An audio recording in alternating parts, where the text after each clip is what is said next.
Robert just turned 65, and a stack of Medicare mail landed on his kitchen table. Booklets, plan offers, deadlines, words like Part B and Medigap he'd never had to think about. He felt like he was supposed to already know all of it. He didn't. And honestly, almost nobody does. Today, in plain English, how Medicare actually works, and the three decisions that turning 65 really comes down to. No sales pitch, no scare story, just the map. Let me say this clearly up front. Medicare looks complicated because of the alphabet, but underneath, it's just a few choices. Once you see the three decisions, the whole pile of mail gets a lot quieter. So let's take them one at a time. First, a quick tour of the parts, because the letters are most of the confusion. There are four. Part A is hospital coverage, inpatient stays. Part B is medical coverage, doctors, outpatient care, tests. Together, Part A and Part B are called Original Medicare.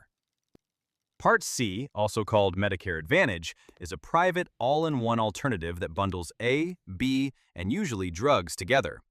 And Part D is prescription drug coverage. That's it. A and B are the government plan. C is the private bundle. D is your drugs. So here's the first decision: when to take Part A and Part B. For most people, Part A is premium-free. If you or your spouse paid Medicare taxes for about 10 years, you've already earned it, so there's rarely a reason to delay it. Part B is the one with a price tag. In 2026, the standard premium is about $202.90 a month. Most people take it right at 65. The main exception is if you're still working at 65 with solid coverage from a current employer.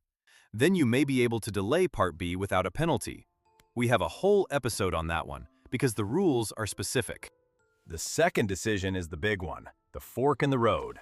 Original Medicare plus a Medigap supplement, or Medicare Advantage.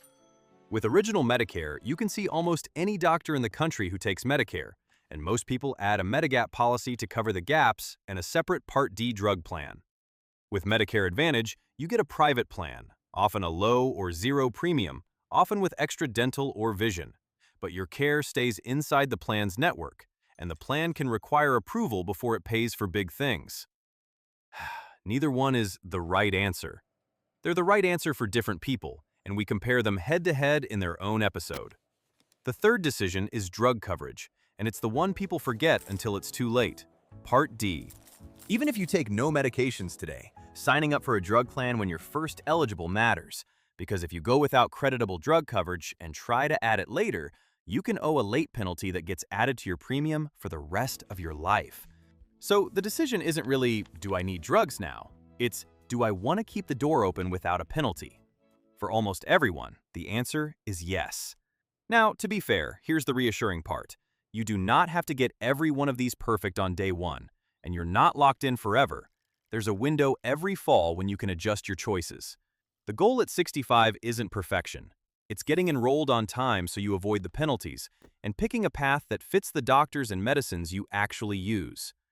So, here's the one simple thing to do before you choose anything. Make a short list. Your regular doctors, the specialists you want to keep, and every medication you take. That single list answers almost everything. Whether a plan's network includes your doctors, whether its drug list covers your prescriptions, and which path protects what matters to you. Decide from your list, not from the brochure. And because this is a big, personal decision, you don't have to make it alone or pay anyone to help. Your state health insurance assistance program, the SHIP counselors, reachable through 1-800-Medicare, will sit with your specific doctors and drugs and walk you through it, for free, with nothing to sell you. So I'm curious, if you're coming up on 65, which of these three decisions feels the most confusing right now? Tell me in the comments.